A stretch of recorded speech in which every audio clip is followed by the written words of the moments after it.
All right, guys, today I want to talk about escaping side control. Now, there's many ways to escape side control.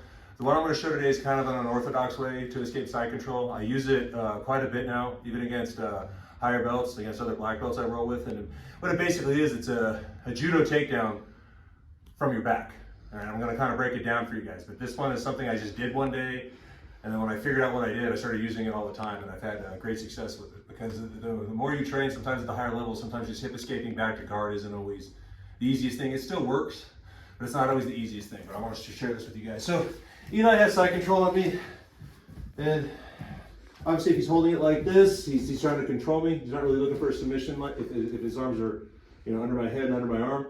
But I need to take advantage of this. So what I'm going to do is to swing this under and kind of push his head away, right? And immediately I'm going to bring this and grab his armpit. Okay, do not grab the head. Because if I grab the head, Eli, get out. Tuck the head out. Now we have a real problem. Right, I get in on his armpit, and I sit down and I clamp down. It's kind of difficult for him to get out. Not that he can't counter it, but it's a lot more difficult. And at the same time, I'm going to come here and kind of trap this. And at this point, I just breathe out, because I don't want to compress the air that I have. I breathe out, and then I turn and throw him over my hip. And here we are. We're going to show it from another angle, the other side. But this is just something I started doing. Hardest part is going to be to get this arm over the head. That's the hardest part. So sometimes, you're going to have to fight, create space, come in here immediately. And once you're here, use this against him. He has this underhook. Because if I sit up and try to throw him, he can just post on that, right? So that's why I'm telling you guys to trap it. Come in here, clamp down on it, and don't waste time. You can have your legs, I prefer to have my legs like this. Doesn't really matter. You can have them straight, but whatever helps you sit up the easiest, right? Here, and once I'm up, literally just turn them over my hip, and now I'm into a scarf hold where I can attack positions. All right, so I'll do it with him facing the camera.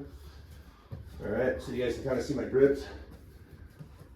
Again, I'm kind of pulling this down, pushing this in, and that's how I'm kind of shooting my butt into him. Here, sit up, and turn. All right, I'll go one more time.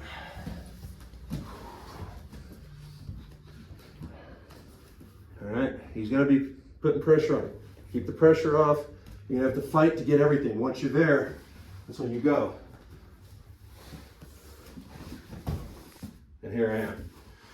Right, it's basically like a Koshiguruma judo throw used on the ground. I've actually had really great success with this. It's something that it's been working for me, and I even teach this in the kids class, and they're loving it and working with it too. So definitely something to keep in your side control escape arsenal.